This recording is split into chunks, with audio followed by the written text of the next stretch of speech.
Amém. Talvez voltará quando o dia firmeça, ou em uma noite a luz resplandeça. Irmãos, esperai que Jesus apareça. Jesus breve vem nos buscar. Cristo que há de vir, virá, ele não tardará. Sim, Jesus vem, aleluia, aleluia, amém, aleluia, amém. O seu esplendor e a glória veremos no mundo, então nós por fim sairemos. Assim grande gozo no céu iremos. Jesus breve vem nos buscar. Cristo que há de vir, virá, ele não tardará. Sim, Jesus vem, aleluia, aleluia, amém, aleluia, amém. Aleluia! Glória a Deus! Vamos louvar a Deus com mais um hino da nossa arte. Vamos cantar a Deus com mais um hino da nossa arte. Não, vou passar do acidente que aconteceu ali. Glória a Deus. Decina? Parece que Decina entrou aí. E a voz? Você está enganado. Mas amém. Vamos louvar a Deus. Qual o número? O hino de número 100.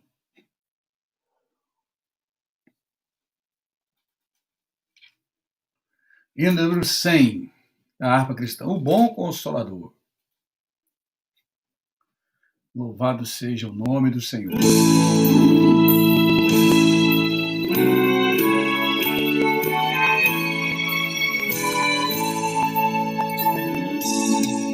Quem quer por Jesus a nova proclamar, nos santos de aflição, misérias, dor, cristãos, anunciai que o Pai quer derramar o bom Consolador.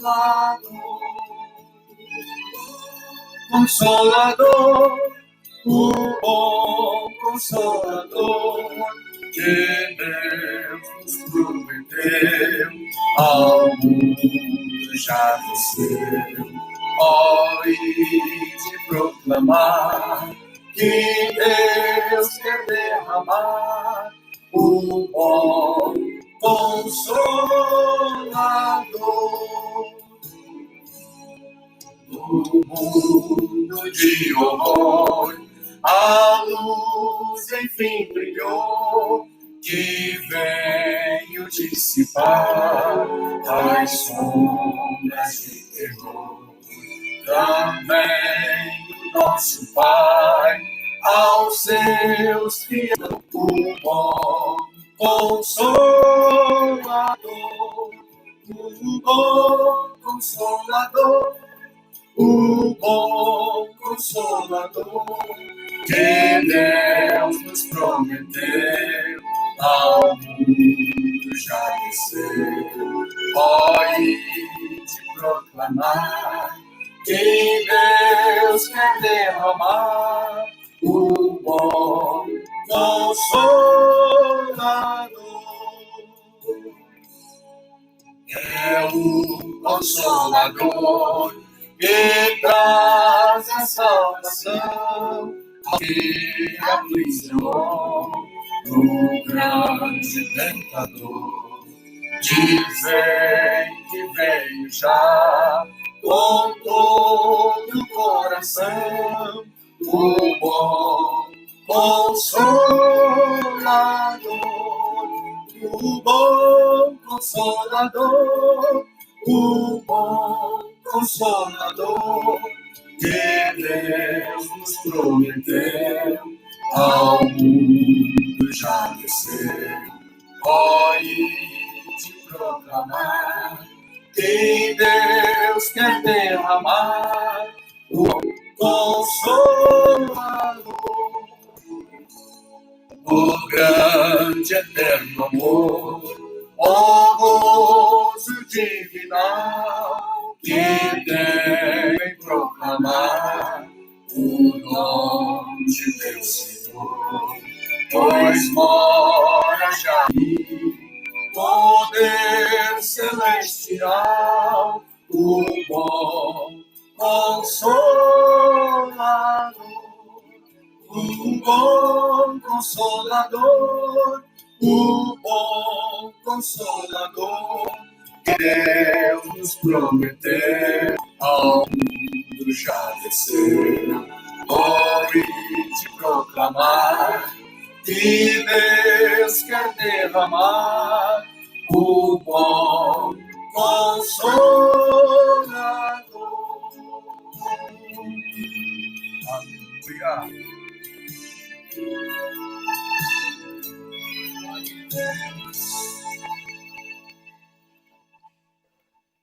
Amém. Glória a Deus. Graças a Deus. Começamos bem, louvando, exaltando o nome do Senhor.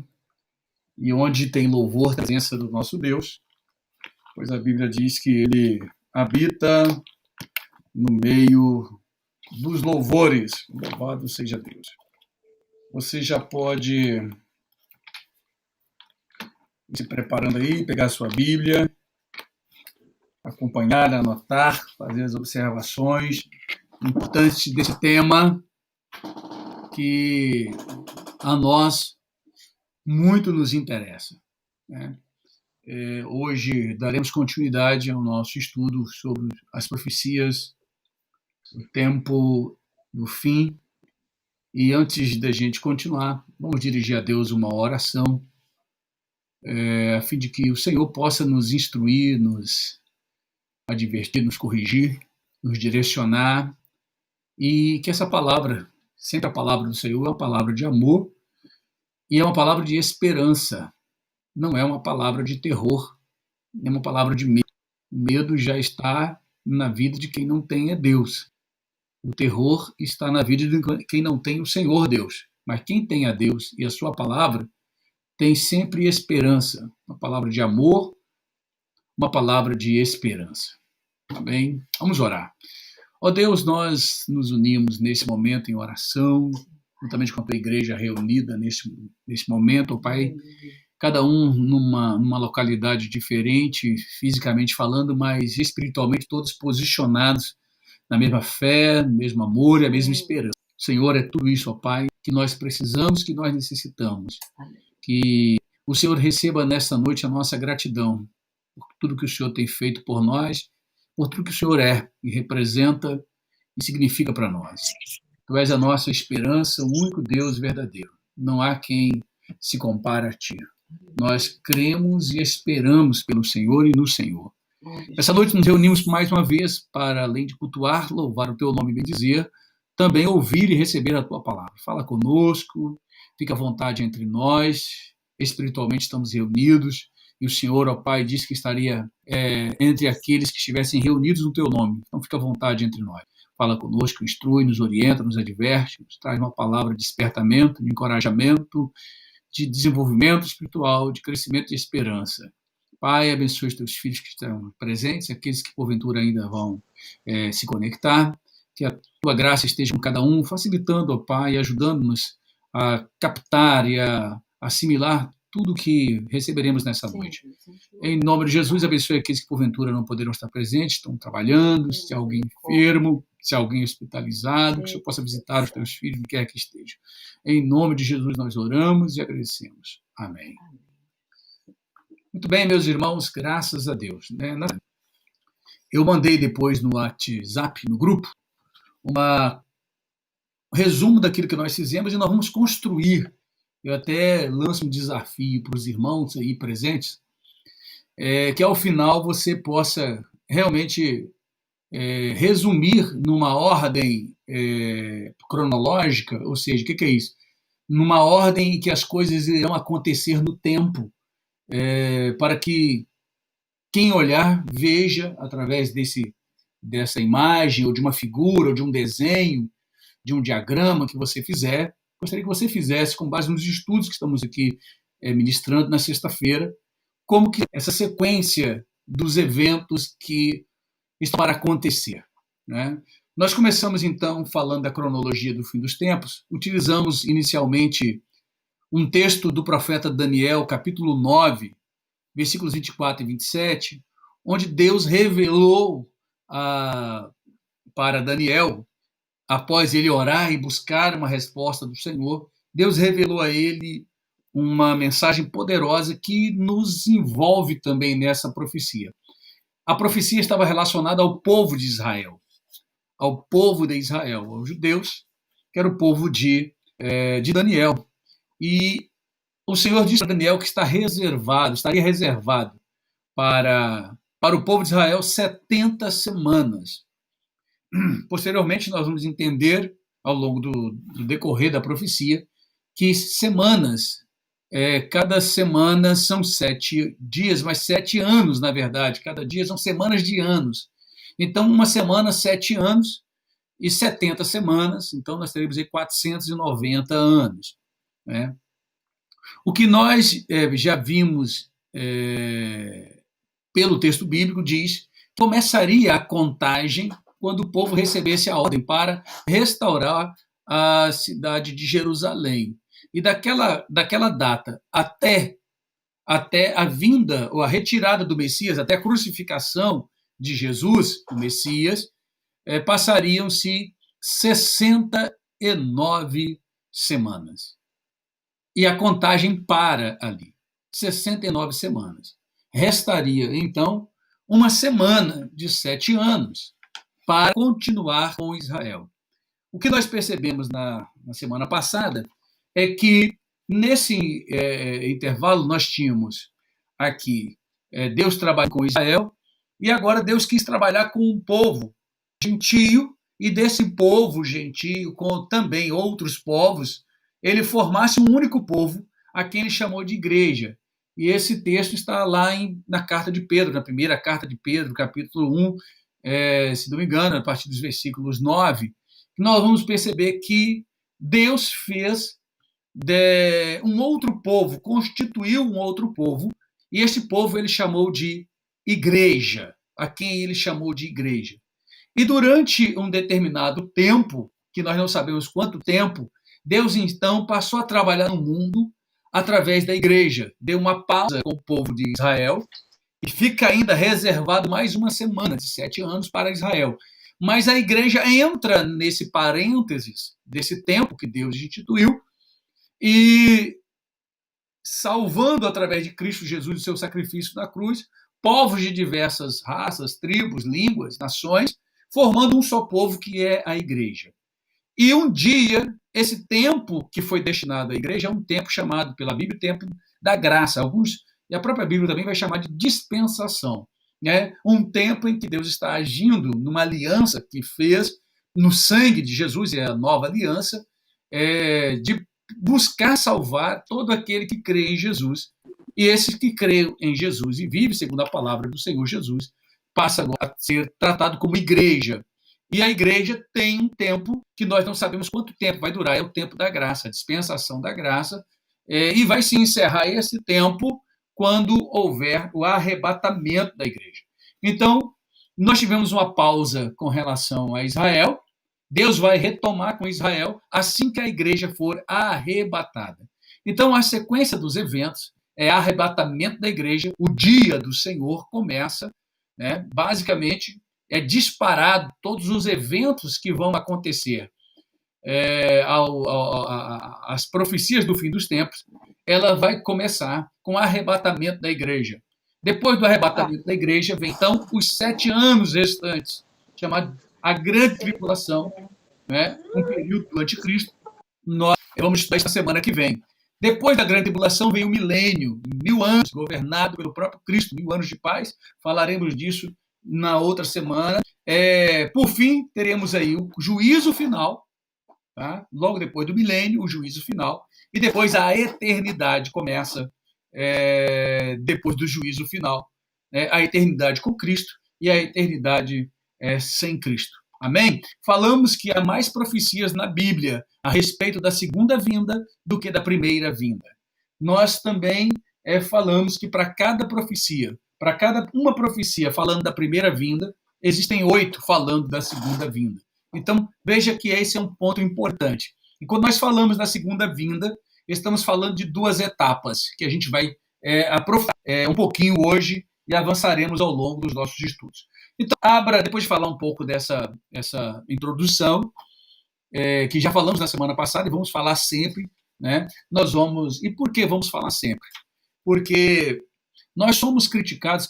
Eu creio que muitos de vocês, como eu também, gostam de ouvir uma rádio chamada Novo Tempo. Tem muitos louvores maravilhosos, mas tem ali alguns estudiosos que se acham donos da verdade e eles ficam nos desafiando, a nós, especialmente da Assembleia de Deus, porque eu vou dizer para os irmãos, a maioria, estou para até fazer se fosse permitido, fazer uma aposta, que a maioria das pessoas, da audiência da Novo Tempo é a Assembleia de Deus. Estou para dizer para você, a maioria não tem gente que gosta mais de louvores, de mensagem, do que da Assembleia de Deus. Eu vou te dizer isso. Né? E desse grupo aqui, se eu perguntasse aí, eu sei que uma maioria fala, eu ouço. Então, eles aproveitam para poder nos desafiar, trazendo alguns ensinamentos, né, falando sobre profecias, contestando a gente, aproveitando que a gente não vive falando só de profecia, a gente prega o evangelho, fala de muitas coisas, mas inclusive profecia. Só que eles falam todo dia, e começam a colocar algumas questões na cabeça das pessoas, dos irmãos, a ponto de alguns crentes da Assembleia de Deus, e eles colocam esse depoimento ao vivo, né, um testemunho. A pessoa fala, eu era de uma igreja pentecostal e eu fui enganado, eles não me ensinaram, eles não falaram comigo. Meu irmão, nossa escola dominical, nós temos vários estudos que falavam sobre a revelação de Jesus, sobre o tempo do fim, né, mas eles falam todo dia. Eu vou falar durante alguns dias dessa semana. Eu gostaria que você esclarecesse suas dúvidas, eu gostaria que você fizesse pergunta, eu gostaria que você anotasse, porque você vai ter resposta bíblica para quem quiser questioná-lo, né, achando que nós somos um povo idiota, um povo que não tem capacidade, um povo que não tem estudo, um povo que surgiu ontem, né, no cenário mundial, surgiu ontem com uma ideia, com um pensamento. Não, nós temos uma teologia, nós temos uma mensagem bíblica clara, concisa, fácil de qualquer pessoa entender, qualquer irmão não vai ter dificuldade nenhuma para entender o que Deus tem reservado, a profecia, naquilo que é para nós entendermos, porque tem coisa que nós só vamos entender quando ele se manifestar. Né? Mas aquilo que é para nós entendermos, nós iremos entender. Sem forçação de barra, vocês terão facilidade para entender isso com os textos que nós vamos estudar. Então, já de imediato, abra sua Bíblia, primeira carta de Paulo aos Tessalonicenses, primeira a Tessalonicenses, capítulo 4. Primeira aos Tessalonicenses, capítulo 4.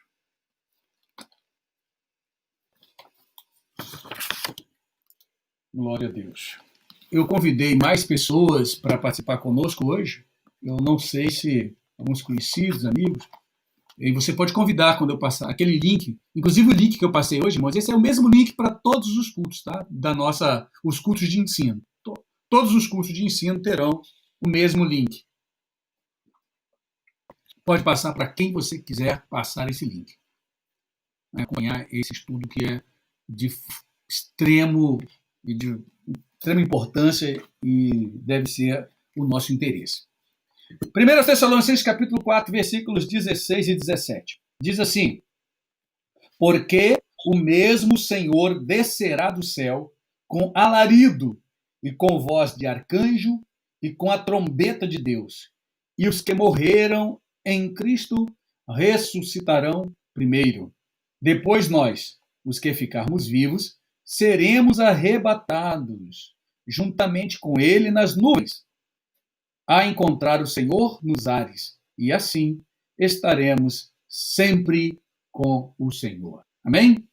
Bom, os primeiros versículos já trazem conteúdos maravilhosos para nós, como igreja, que aguardamos a volta de Jesus. Paulo escreve aos Tessalonicenses, porque os Tessalonicenses ouviram tanto falar da vinda de Jesus, tanto, que eles estavam esperando Jesus a qualquer momento. Só que enquanto eles aguardavam, alguns irmãos da igreja morreram.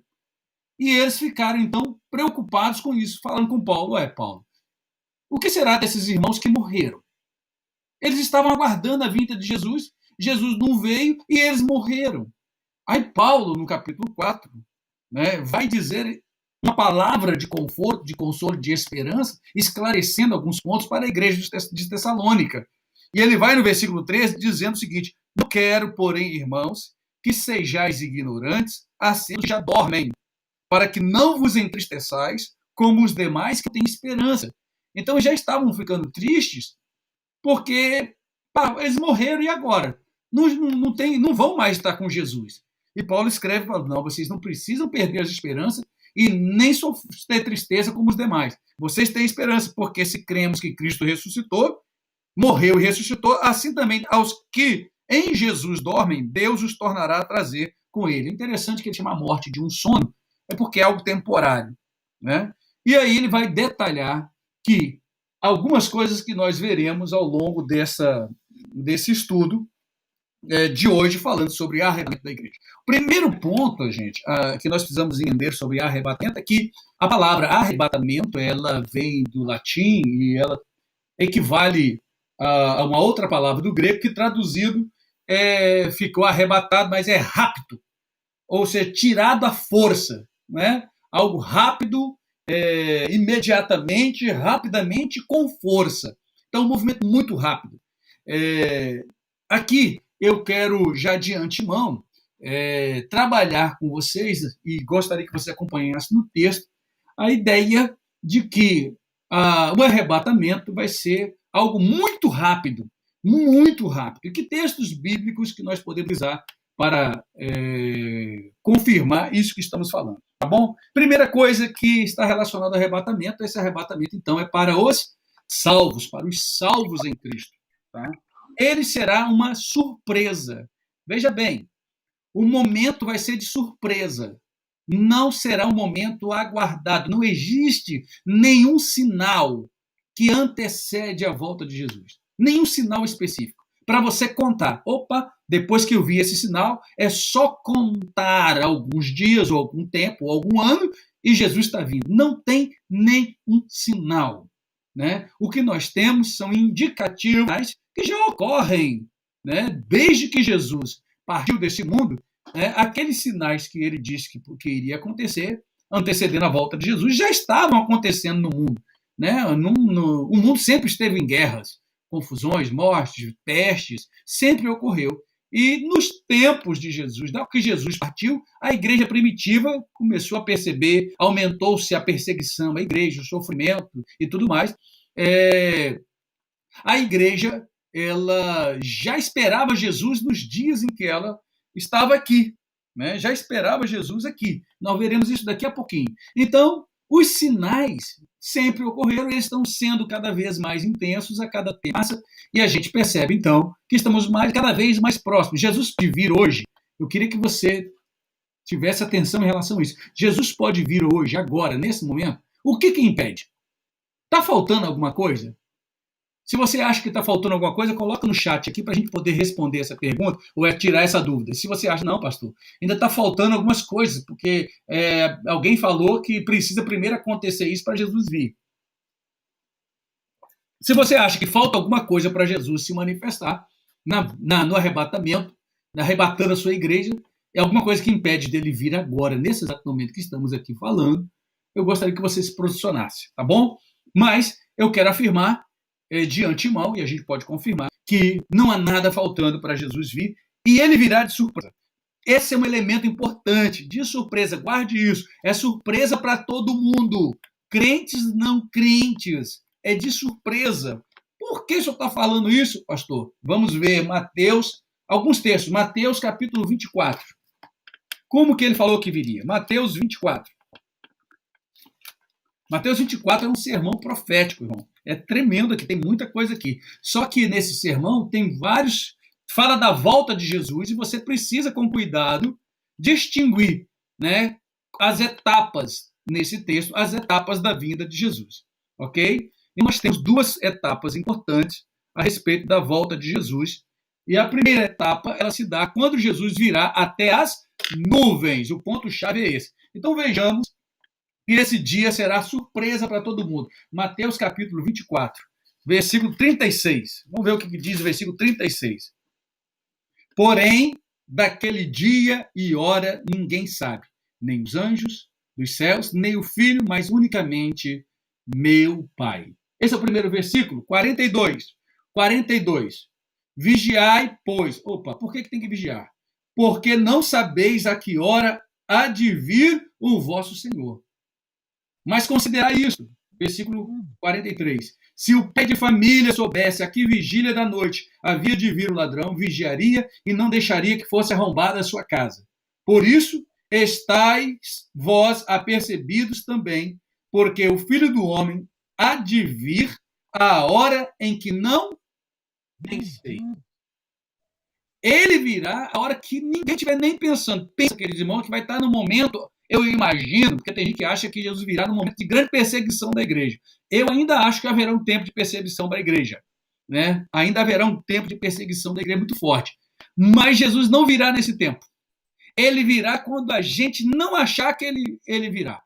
No momento que tem perseguição, que está tudo em paz. Né? Há um texto que está em 1 Tessalonicenses, capítulo 5, deixa eu ver se é esse aqui. Capítulo 5, deixa eu ver, 1 Tessalonicenses 5, versículo 2. Olha que interessante. Olha aqui. Capítulo 5, versículo 2. Porque vós mesmos sabeis muito bem que o dia do Senhor virá como o ladrão de noite. Não é que Jesus vem como ladrão, não. É o dia do Senhor. Né? Essa data, esse dia em que os eventos vão começar a acontecer. Ou seja, isso está falando de arrebatamento. É simples, arrebatamento. Não sabemos que dia ele virá.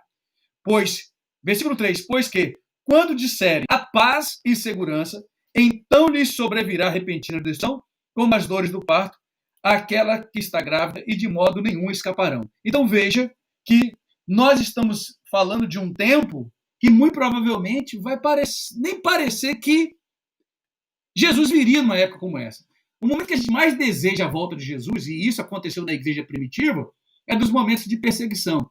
Imagina, o camarada está lá naquela arena e é soltado aqueles leões famintos, né? Imagina o sonho, né? A esperança de cada crente naquele momento era que o leão, na hora que fosse abocanhar o crente, Jesus arrebatava, o leão ia comer vento, comer ar. E isso não aconteceu. Os leões devoraram os primeiros cristãos. E Jesus não veio naquela ocasião. Ele não veio. Tá? E Pedro vai dizer que para Deus um dia é como 1000 anos, e 1000 anos como um dia. Ora, quando Pedro disse isso, já tem o quê? Quase 2000 anos atrás. Ele falou essa expressão. E se passaram, então, 2 dias. Então, Deus não tem essa pressa toda e ele não retarda a sua promessa, ele tem um tempo determinado. Só que nós não sabemos. É surpresa. Portanto, nós devemos ficar o quê? Vigilantes. Alguém vigia de algo que não seja, né, para não ser de surpresa? Só vigia para não ser pego de surpresa. Né? Então vai ser surpresa esse dia. Vai ser um dia que não esperamos. Então, irmãos, nós aguardamos a volta de Jesus pela fé. Mas tem dias que estamos trabalhando, fazendo um monte de coisa, que nem pensamos na volta de Jesus. Planejamos uma viagem, planejamos uma festinha de aniversário, planejamos um monte de coisa. Isso não significa que não estamos esperando. Né? Isso não significa que estamos esperando, porque é a nossa fé que tem que estar protegida e guardada. Né? Para quando ele vier, encontrar a fé em nós, porque é essa fé que nos levará à eterna glória. Devemos trabalhar porque temos que nos manter, claro, mas nós estamos atentos para todos os dias voltarmos à palavra e alimentarmos a esperança da volta de Jesus. Não perder isso de vista.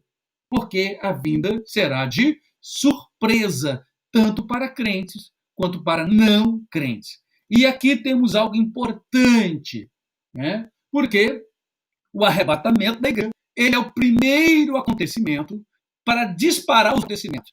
Aqueles irmãos que eu disse para vocês, muitos deles acreditam que Jesus virá, né, e arrebatará a igreja no meio da grande tribulação. E há quem diga que a igreja vai passar os 7 anos da grande tribulação e logo depois é que vai ser arrebatada. Olha, queridos irmãos, aí não tem surpresa, você já vai poder fazer as contas. Ué, assim que começar a grande tribulação, se manifestar a besta do Apocalipse, é só você contar. Você vai ficar ligado e falar, opa, daqui a pouco Jesus vem. Que surpresa é essa? Onde está a surpresa? Onde está aquela ideia de não sabermos a que hora? Mas vocês devem lembrar que esta mesma igreja que anuncia esse tipo de ideia é a mesma que, no passado, né, planejou e profetizou por 3 vezes a data da volta de Jesus. E erraram nas 3 vezes. Esses profetizaram, eles sempre acharam que era possível adivinhar essa data, esse dia da volta de Jesus. E, biblicamente falando, nós não temos como fazer esta verificação, essa contagem dos tempos, até se levarmos em consideração que um dia para o Senhor é como 1000 anos, e 1000 anos como um dia, né? Como o próprio Pedro falou. Então, queridos irmãos, esse é o primeiro ponto para nós entendermos que a volta de Jesus não acontecerá nem no meio da grande tribulação e nem no fim da grande tribulação, e sim, ela acontece antes. Teremos outros textos para reforçar esse entendimento. Esse eu só estou colocando primeiro, para que vocês possam raciocinar e fica simples de entender, né, essa posição que nós temos em relação ao arrebatamento da igreja, que se dará antes de começar o período chamado Grande Tribulação, os 7 anos, e isso faz mais sentido em relação ao tempo da graça, ao período da graça, o tempo em que Cristo está trabalhando com a igreja no mundo e não com Israel. E vai voltar a Israel, porque tem uma promessa ainda com Israel, e esse tempo ainda vai se cumprir com Israel, as promessas relacionadas a Israel ainda vão se cumprir logo depois que a igreja for arrebatada. Amém? Então, o primeiro ponto sobre o arrebatamento da igreja, ele será de surpresa. Por isso, o próprio Senhor Jesus advertiu, o apóstolo Paulo e outros advertiram da importância de vigiarmos, de estarmos alerta, de estarmos atentos, né? Porque não sabemos. E ele virá numa hora que a gente estiver nem pensando sobre isso, né? Em que nós não estivermos pensando. Foi o que ele falou. Então não tem como fazer conta, fazer cálculo, adivinhar e imaginar que dia e que hora, que momento, ou que semana, ou que ano, quiçá o ano, que ele virá arrebatar a sua igreja. Amém? Bom, a sequência que nós lemos, né, aqui, agora há pouco, no texto de 1 Tessalonicenses 4, do apóstolo Paulo, ele vai dizer o seguinte, que é algo muito rápido, porém tem uma sequência. Aqueles que morreram em Cristo, aqueles que eram servos fiéis, que aguardavam a volta de Jesus, mas eles morreram antes que Jesus se manifestasse. Eles, na volta, no arrebatamento, no mesmo momento, instantaneamente, quando Jesus vier até as nuvens, né? Que nuvens são essas, pastor? Não é essas nuvens aí, a gente não sabe exatamente o que tem aí para cima, mas é uma área intermediária entre o trono, o céu, onde ele está sentado, onde ele está hoje, à direita do Pai, intercedendo por nós. Ele vai se deslocar daquele lugar até uma região intermediária entre o céu e a terra. Nesse lugar, ele vai, primeira coisa, ressuscitar aqueles que morreram com Cristo. Esses serão ressuscitados. 1 Tessalonicenses 4, versículo 16, diz isso. Porque o mesmo Senhor descerá do céu com alarido, com a voz do arcanjo contra o beijo. E os que morreram em Cristo ressuscitarão primeiro. Eles fazem parte da igreja. Eles ressuscitam primeiro. E o que acontece quando eles ressuscitam? De acordo com 1 Coríntios, né? Antes disso, né, vamos trabalhar aqui primeiro essa questão da ressurreição. Quando eles ressuscitam, nós vamos ver no Apocalipse, queridos irmãos, Apocalipse capítulo 20, versículo 4, vai falar também de uma ressurreição. Tá? Essa ressurreição, ela acontece depois, preste bem atenção, essa ressurreição, ela acontece depois da grande tribulação. Apocalipse 20, versículo 4, temos ali uma ressurreição daqueles mártires que morreram durante a grande tribulação porque não aceitaram a marca da besta.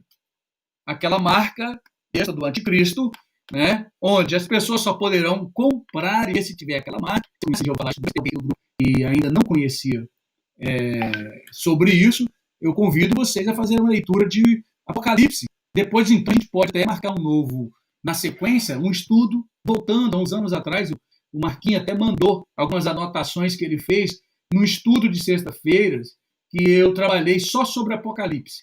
Né? Foram um estudo com vários meses, só trabalhando o livro do Apocalipse. A gente pode voltar mais uma vez, logo depois de terminarmos esses estudos aqui sobre essas profecias, aprofundar ali em Apocalipse.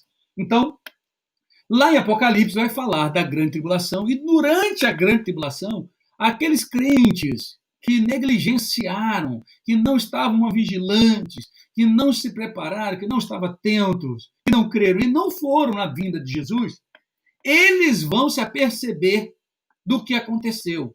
Eles vão se aperceber. E aí, queridos, nesse tempo, eles terão a oportunidade de salvar-se, né, agora com a própria vida. Né? Porque aqueles que rejeitarem a marca da besta, obviamente, esse líder terrível não vai concordar, obviamente, e vai exterminar essas pessoas. Fora aqueles que, por morte natural, ou por uma outra morte em função das pragas que irão acontecer, podem morrer durante esse tempo, mas se morreram agora arrependidos e retomando a sua fé em Cristo, ressuscitarão logo depois da grande tribulação, os mártires, e esses entrarão com o Senhor no milênio, no governo do Senhor, aquele governo de 1000 anos aqui na Terra. Também aí não temos muitas informações a respeito do que eu vou falar, mas alguns estudiosos acreditam que nessa ocasião que nós teremos a ressurreição logo depois da grande tribulação, pode ser um tempo também de ressurreição de todos aqueles irmãos do Antigo Testamento que foram justificados, né, por suas obras de justiça, segundo a lei. Eles não poderiam ser justos, mas Deus, pelas obras que fizeram, os tornaram justos. Então, antes que Cristo morresse na cruz, a esses Deus o próprio Cristo já pregou para eles, ressuscitarão também após a grande tribulação para viver o milênio. Né? Porque nós temos esses que morreram antes de Cristo ser crucificado. Tá? Eles não são igreja. A igreja são aqueles que morreram após Cristo ressuscitar. E ressuscitarão como Cristo ressuscitou. Mas nós temos uma primeira ressurreição, e a primeira ressurreição é a ressurreição dos santos, dos salvos em Cristo, que começa quando Cristo vem arrebatar a igreja e termina essa primeira ressurreição quando, no Apocalipse, vemos o término da grande tribulação, que Cristo já julgou, encerrou, colocou o diabo preso, né, em cadeias, o diabo e a morte, tudo mais, em cadeia, preso por 1000 anos, e nesse tempo serão ressuscitados aqueles que morreram na grande tribulação. E aí, o João, no Apocalipse, vai dizer que esses fazem parte também da primeira ressurreição. E bem-aventurados são os que fazem parte da primeira ressurreição, porque até aqui, nessa ressurreição, temos a salvação. O que tem de ressurreição depois é para condenação, ok? Que já é no final do milênio. Portanto, temos uma ressurreição dos mortos no momento do arrebatamento da igreja. Assim que os mortos são ressuscitados, aí eles já estão vivos, juntamente com os que estão vivos, e aí Paulo acrescenta exatamente isso, né? Que no livro, na carta de Paulo aos Coríntios, a primeira carta aos Coríntios, capítulo 15, vai detalhar um pouco mais isso aqui. Olha que legal isso aqui. Isso é maravilhoso.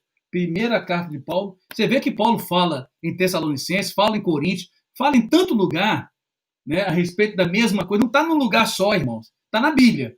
Né? Mas você precisa navegar um pouquinho pela Bíblia para poder... Como uma coisa complementa a outra, e isso é maravilhoso.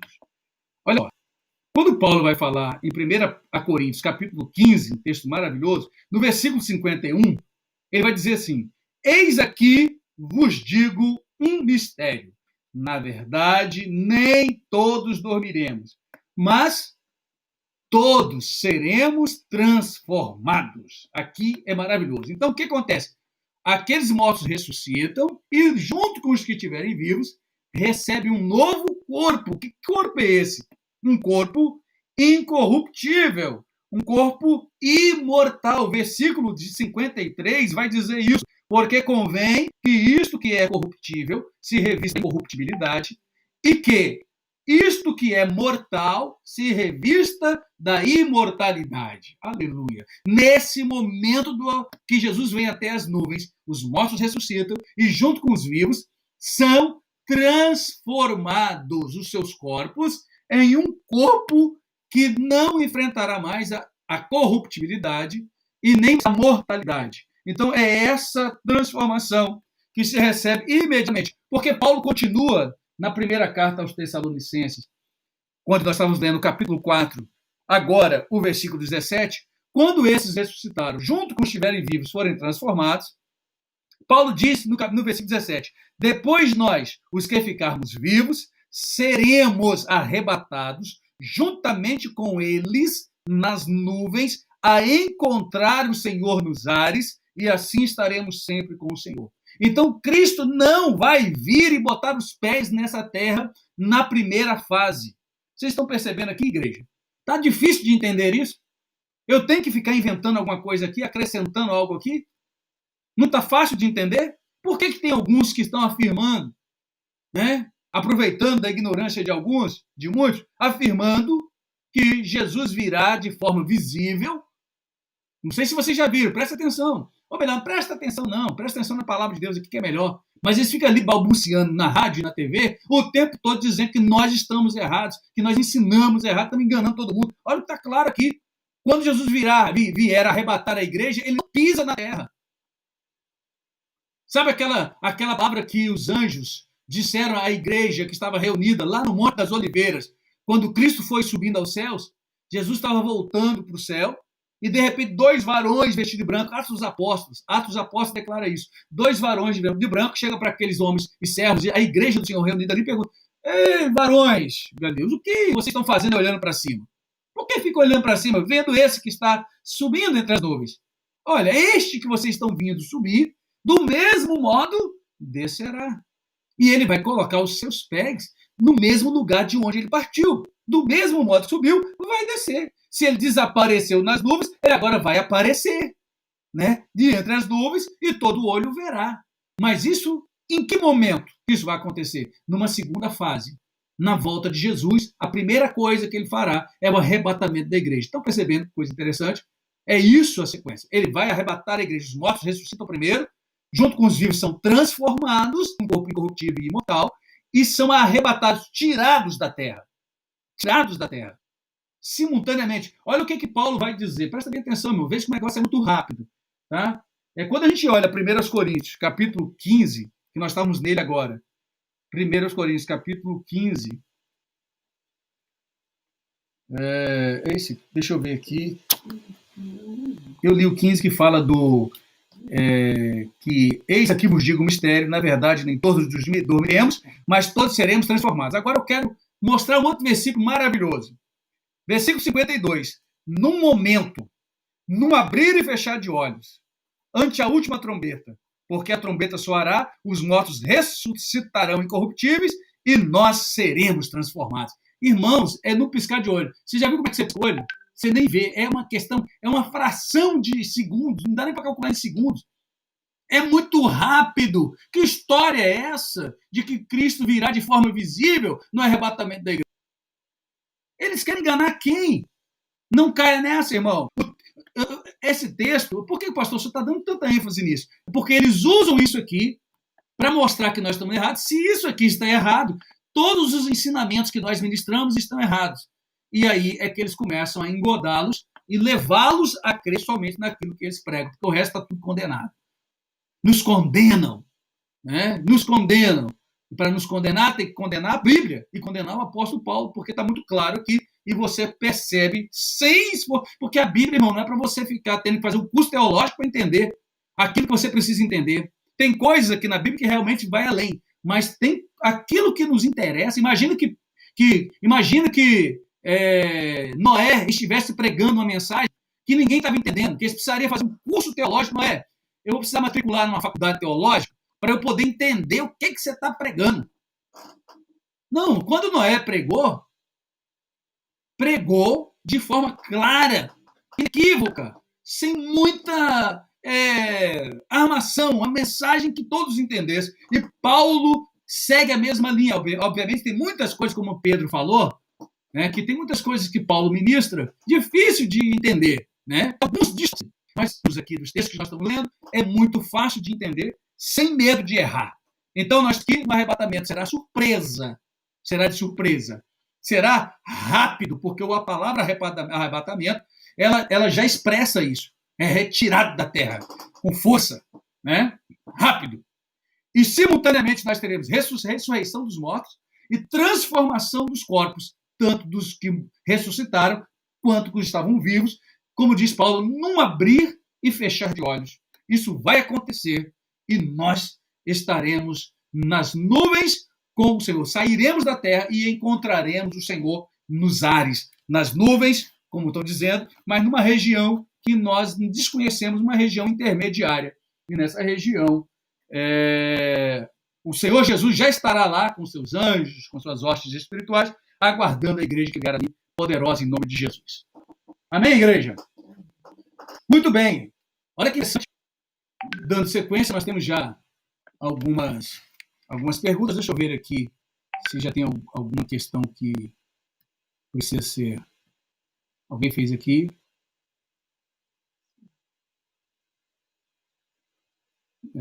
Alguém falou que estava baixo o som. Eu não sei o que fazer para aumentar seu som, não. Para mim está ok aqui, normal. Pastor, será que vai ter mais condenados que salvos?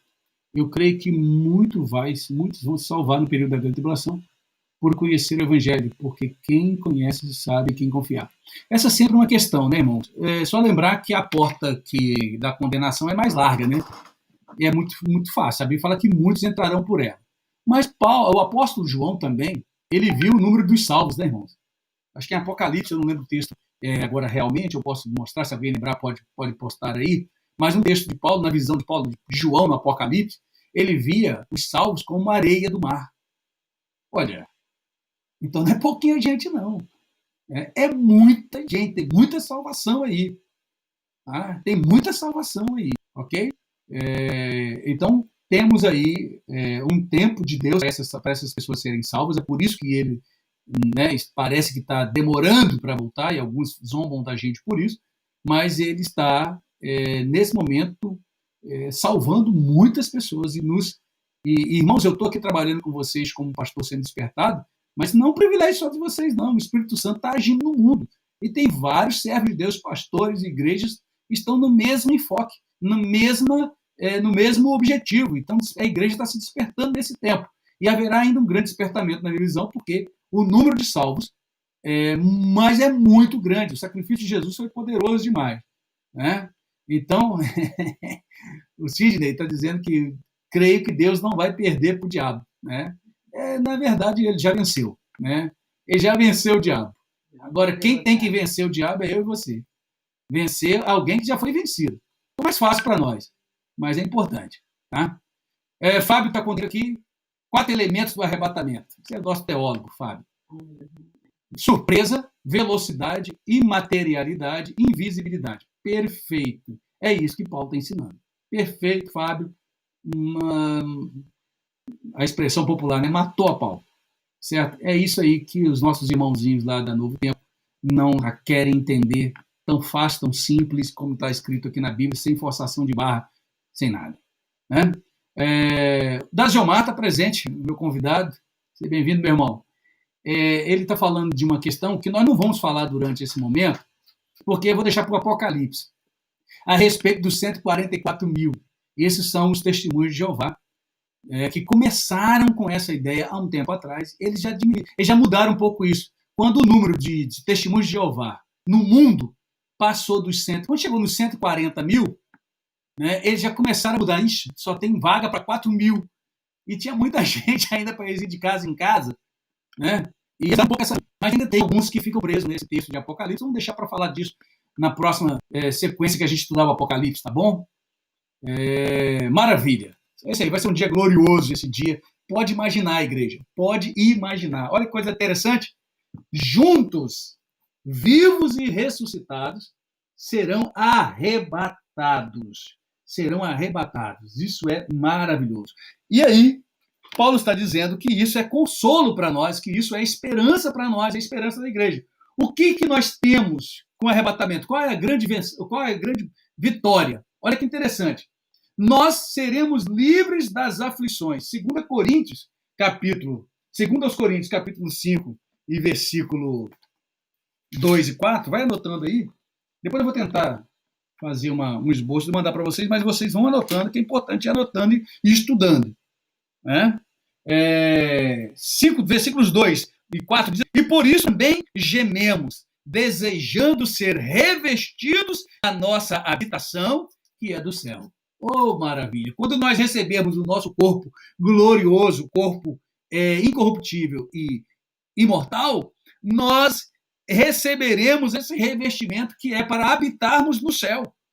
A nossa habitação é o céu, né? E seremos revestidos para morar ali. É por isso que gememos as aflições que temos no mundo hoje. São muitas as aflições do justo, mas Deus livra de todas. Todas as nossas aflições, nós seremos livres de uma vez por todas quando recebermos essa glória da manifestação do Senhor. Que mais? Seremos livres de toda perseguição e opressão. Apocalipse, capítulo 3, versículo 10. Apocalipse 3, 10. Olha o que diz, que coisa linda essa promessa. Apocalipse 10 diz assim: como guardaste a palavra da minha paciência, também eu te guardarei da hora da tentação que há de vir sobre todo mundo para tentar os que habitam na terra. Ou seja, quando Cristo se manifestar, toda a tentação, opressão, perseguição, nunca mais seremos livres disso para todos sempre. Seremos livres de todo o domínio do pecado e domínio da morte. Né? Como já lemos em 1 Coríntios, capítulo 15, do versículo 51 em diante, né? A morte foi vencida. Onde está a morte? Versículo 55. Onde está a morte, teu aguilhão? Onde está, ó inferno, a tua vitória? Ora, o aguilhão da morte é o pecado e a força do pecado é a lei.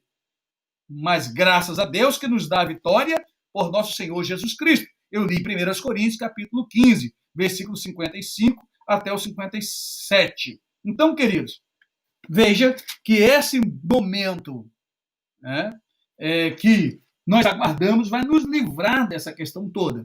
E tem mais um ponto importante. Isso aqui é fundamental que você guarde contigo. Ele nos livra da ira futura. Oh, maravilha! O que isso significa? Que nós não estaremos aqui na grande tribulação, onde se manifestará a ira de Deus. É só você ver no Apocalipse, né, todas as pragas. Imagina a igreja vai estar participando disso aqui, irmão. O próprio Jesus já nos prometeu tirar disso. Arrebatamento é vitória, para nos livrar dessas coisas. Né? Porque Cristo já sofreu por nós. Diz a Bíblia que Jesus Cristo levou sobre si as nossas dores, as nossas enfermidades. O castigo que nos traz a paz estava sobre ele. Pelas suas pisaduras fomos sarados. Isso é promessa de Deus para nós. Então, 1 Tessalonicenses, capítulo 1. 1 Tessalonicenses, capítulo 1, versículo 10, ele diz aqui, todo o capítulo 1 é maravilhoso, fala de coisas maravilhosas. Mas olha o capítulo 10.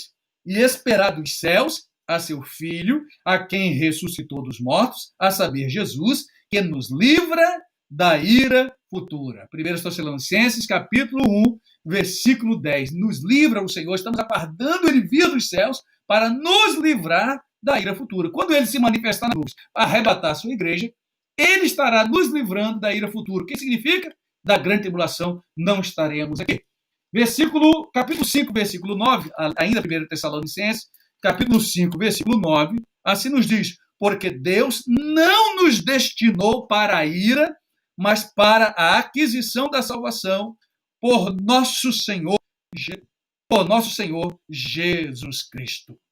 Então, ele nos livra da ira futura Ele não nos destinou para isso. Ele preparou algo melhor para a igreja. Ele preparou algo melhor para a igreja, para aqueles que receberam Jesus Cristo, que agora ressuscitam com Cristo e agora recebem como Cristo um prêmio, né, da ressurreição. Porque Jesus, depois que ressuscitou, não morreu mais.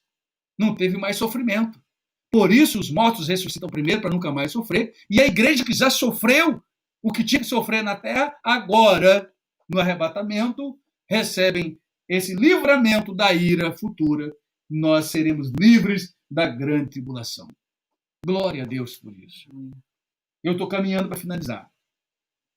Que Paulo, ninguém colocou aqui, mas eu vou passar para vocês. Eu estava esperando alguém dizer.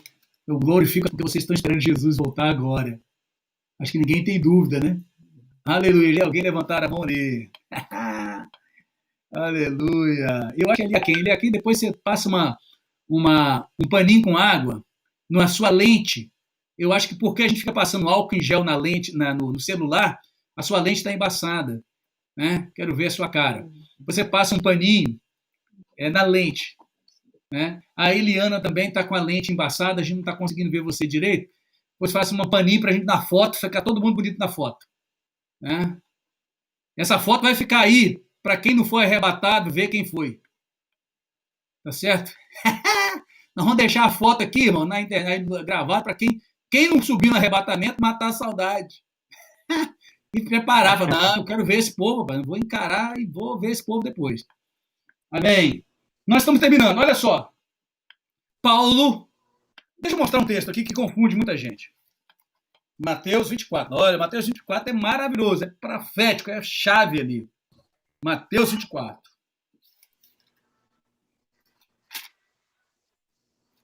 Cadê Mateus 24? Volta aqui. Mateus 24.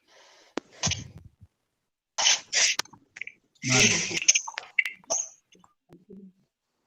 Muito bem. Isso. Você fica bonito. Glória a Deus. Fica pertinho da Beatriz aí, você fica bonito. Não melhorou muito, viu, aqui. Depois a gente dá uma olhada nisso. Pode ser também a internet, né? Ontem do Adonias era a lente. A gente conseguiu dar uma melhorada. Mas amém. Opa! Wesley mandou um texto maravilhoso aqui, ó. Vigiai, pois, em todo tempo, orando, para que sejais havidos por dignos de evitar todas essas coisas que hão de acontecer e de estar em pé diante do Filho do Homem. Maravilha! É isso aí. Só reforçando, né, aquilo que nós acabamos de entender sobre o arrebatamento, a volta de Jesus, que é de surpresa, no abrir e fechar de olhos. Queridos, olha o que diz Mateus 24, versículo 13 e 14. O 13 diz assim: mas aquele que perseverar até o fim será salvo. E este evangelho do reino será pregado em todo o mundo, em testemunho a todas as gentes, e então virá o fim. Isso aqui só virá depois que o evangelho for pregado a todas as gentes. Que evangelho vai ser pregado? O evangelho do reino. Duas pessoas pregaram o evangelho do reino aqui enquanto estiver. Primeiro foi João Batista. João Batista pregou o evangelho do reino. Né? E os discípulos, antes de Cristo morrer e ressuscitar, também pregaram o evangelho do reino. Jesus pregou o evangelho do reino. Jesus também. Mas a igreja que prega o evangelho hoje não é o evangelho do reino. Apesar do evangelho fazer parte também do reino. O evangelho da graça. Esse é o evangelho da graça. O evangelho da graça, ele tem um tempo para concluir, que é com o arrebatamento da igreja. Mas, porém, posteriormente, nós teremos alguém pregando o evangelho, agora o evangelho do reino de novo. Isso virá através dos que ficarem e também das duas testemunhas que virão, né, por ocasião da grande tribulação. E lembre-se, irmãos, que no milênio o evangelho do reino também será pregado. Então, antes do fim, qual é o fim? O fim é o julgamento final do tribunal de Cristo, o grande trono branco, né? Onde aqueles que forem condenados receberão a condenação, apartai-vos de mim, malditos, para o fogo eterno, e aqueles que receberem a salvação vinde benditos do meu Pai, possuís por herança o reino. Olha que maravilha. Quem vai ouvir isso, irmãos? Quem vai ouvir essa palavra não é a igreja, não é a igreja. Sabe por quê? Porque a igreja já recebeu, já foi transformada. Veja bem, essa mensagem, vinde benditos de meu Pai, não é a igreja que vai ouvir isso.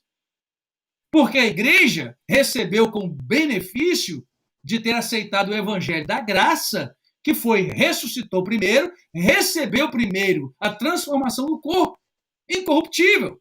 Nós temos um grupo aí de pessoas que parecem, depois do final da grande tribulação, que também fazem parte da primeira ressurreição. Tenho dúvidas em relação a esse grupo que foi ressuscitado na grande tribulação.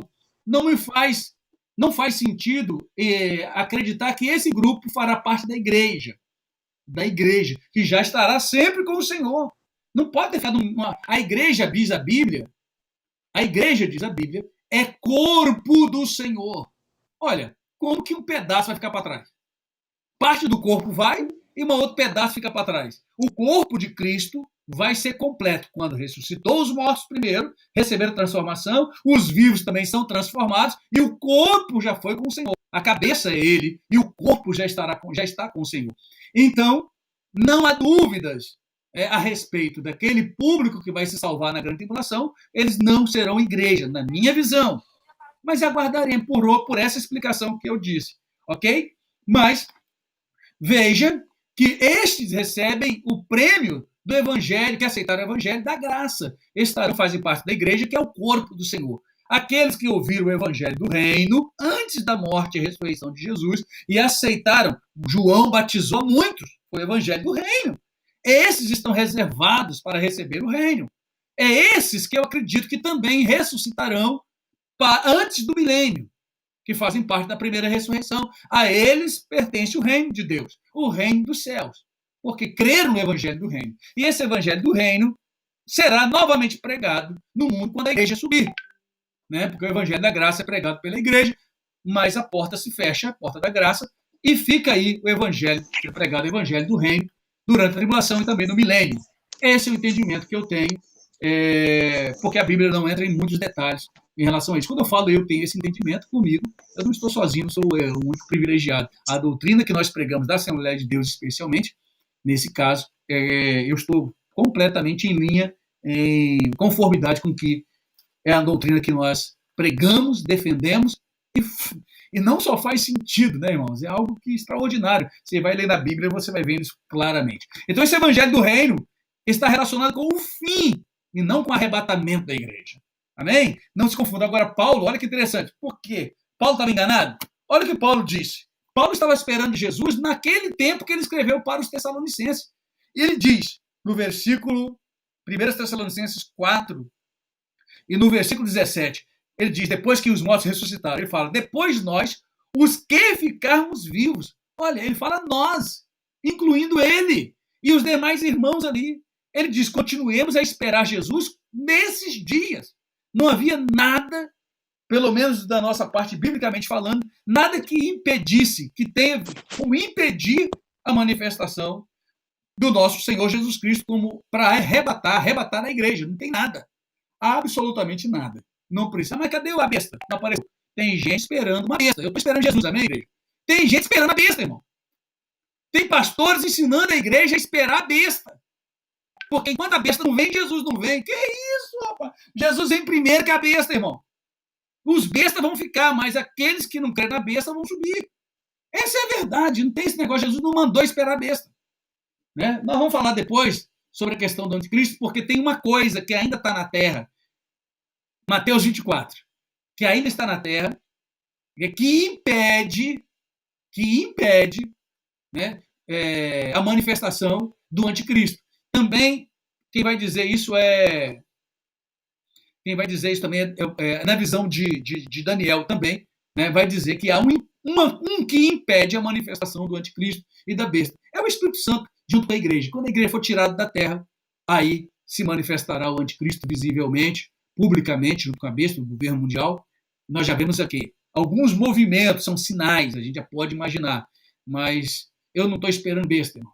Eu estou esperando o que venceu a besta, né, o vencedor dos vencedores, o nosso Deus Todo-Poderoso. Amém? Glória a Deus. Então, não se confunda. Nós, que estivermos vivos, né, aguardamos Ele. Olha, para terminar, Romanos 13. Romanos 13, 11. Romanos. Sidney está cheio de gracinha. Jesus chama o diabo de besta. Muito bem.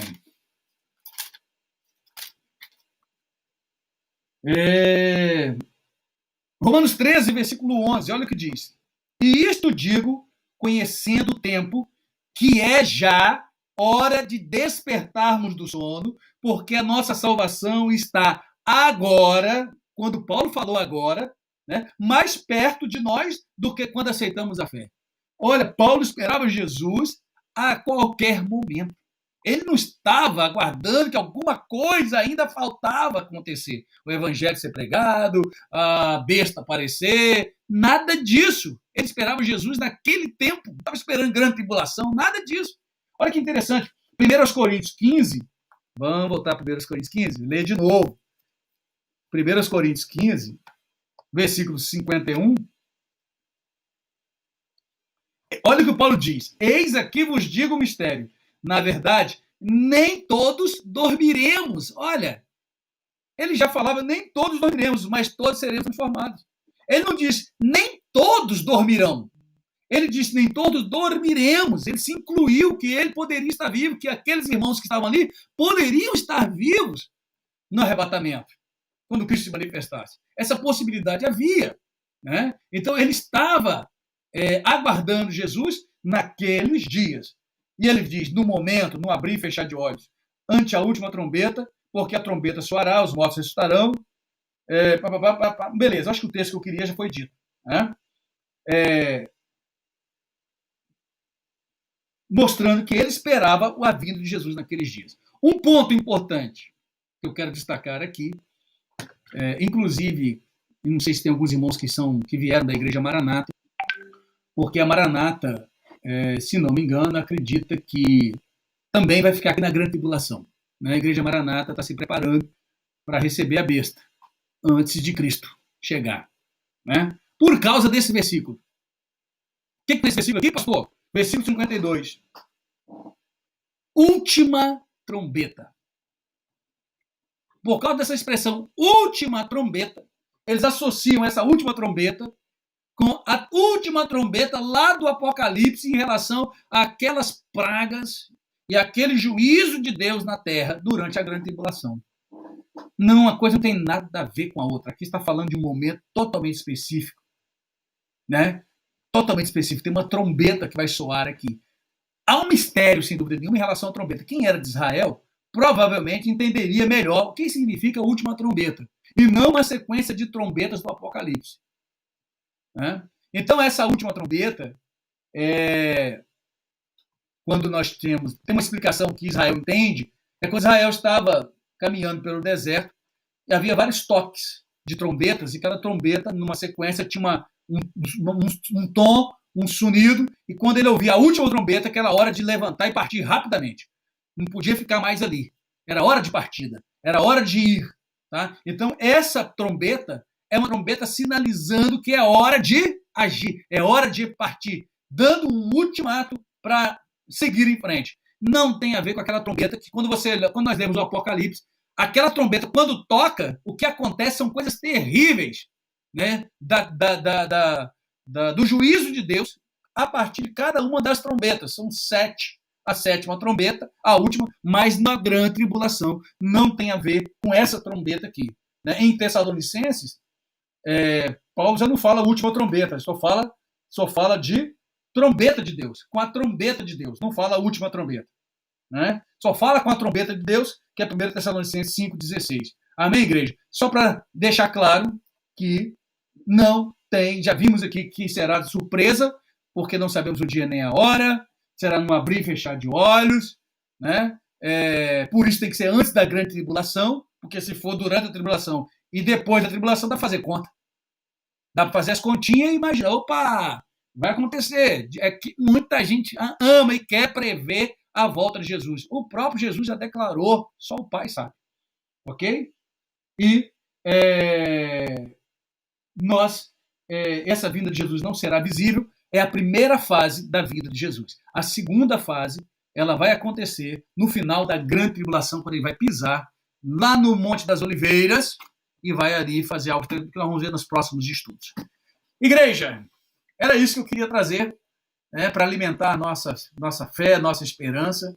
Deus está preparando o melhor para a sua igreja. Permaneça como igreja, fica firme como igreja, porque se tem uma coisa que vai trazer, que traz desânimo e até um certo preocupação, é a igreja vir ficar aqui durante a grande tribulação. Meu irmão, já durante a pandemia, já não está legal a igreja ficar aqui, né, irmão? Hein? No princípio das dores, já não está sendo fácil para a igreja. Agora imagina eu alimentar a esperança de que vou estar aqui na grande tribulação. Aí eu não vou querer mais arrebatamento, eu quero a morte, irmão. Eu já quero morrer antes, entendeu? Porque aí não tem grande tribulação, não tem nada, né, irmão? Jesus, eu quero morrer então, porque pelo menos eu garanto a ressurreição. Mas o que ficar vivo está perdido. Veja se Paulo colocou em algum momento isso, ele colocou esperança. Nós, os que ficarmos vivos, o arrebatamento da igreja é um privilégio, é algo tremendo, é glorioso, é algo maravilhoso. Nós, os que ficarmos vivos, Paulo está falando disso antes de grande tribulação. Nem está falando de grande tribulação. Arrebatamento da igreja não está relacionado à grande tribulação. A grande tribulação virá depois. É simples de entender, fácil de entender e ver que é isso que Deus tem preparado para a igreja, porque a mensagem que nos traz esperança é essa.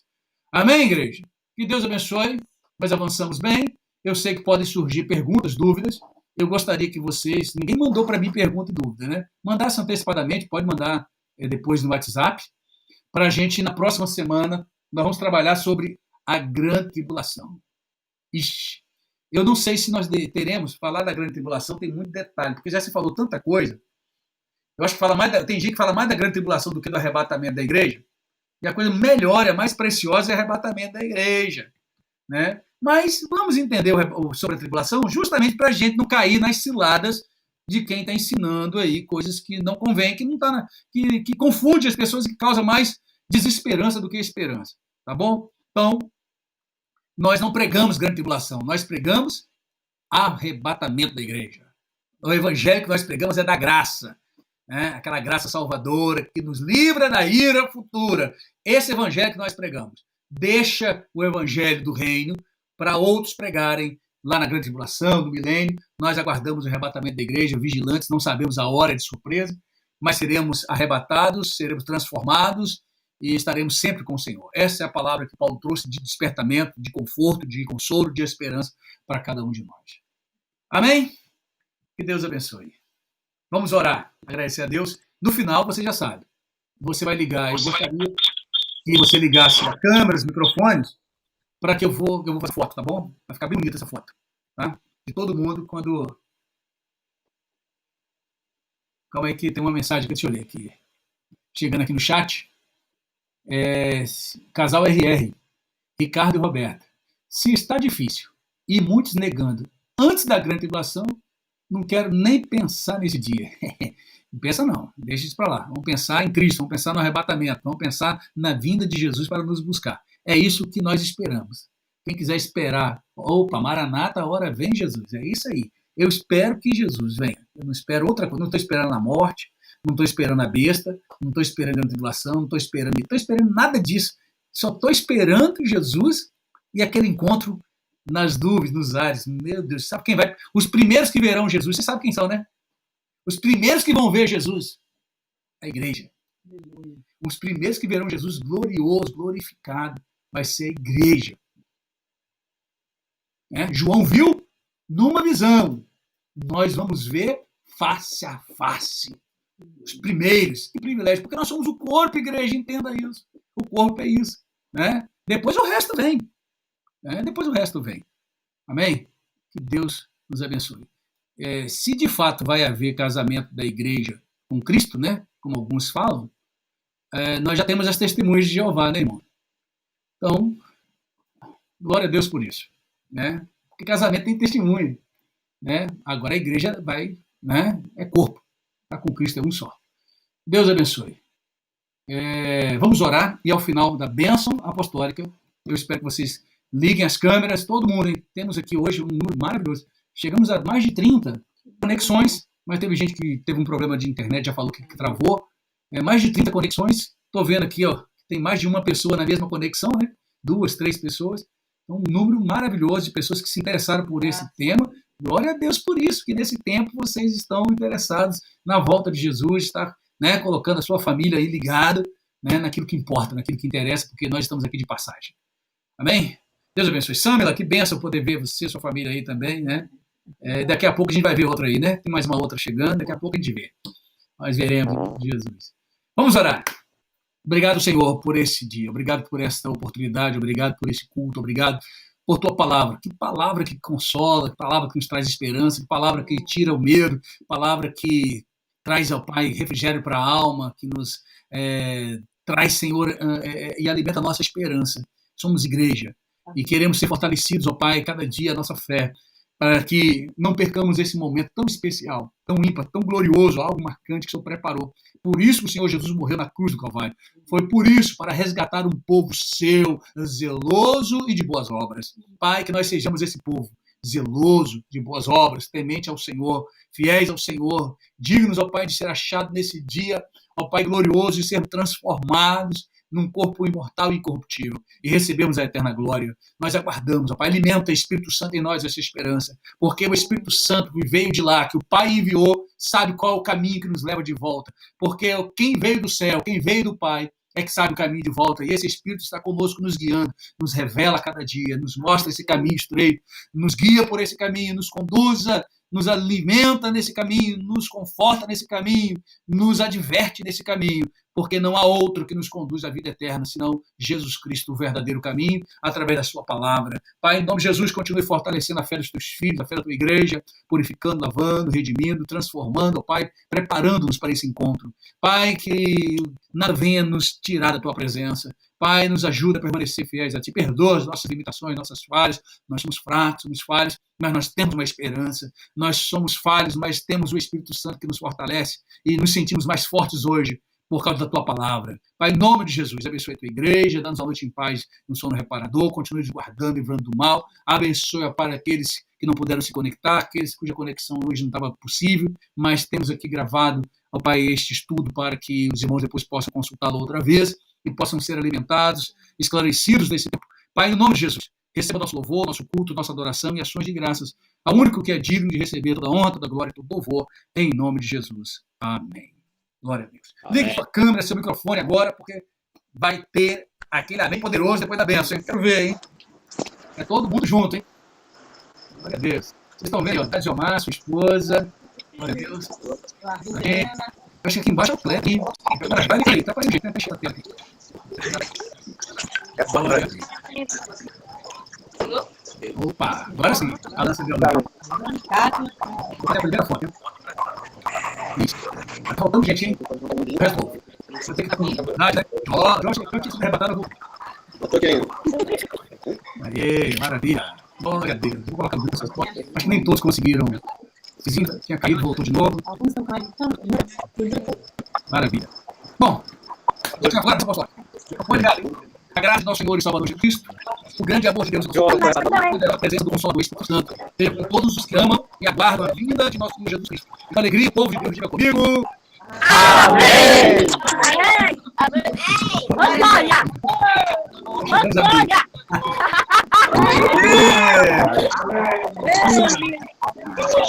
Maravilha, muito bom, meus irmãos. Você quer ver se eu acho? Eu telefone aí, ô. Aqui? Maravilha. Uma turma, né, gente? Você vai de coisa Eu quero abaixo. Maravilha. Olha qual é. Pois é, você tá aí. O que aconteceu? Você vai ver quem? Cadê a voz? Quem manda? Estou vendo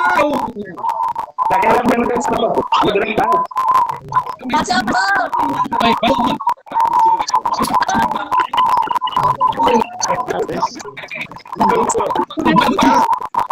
Ô, você tá ouvindo?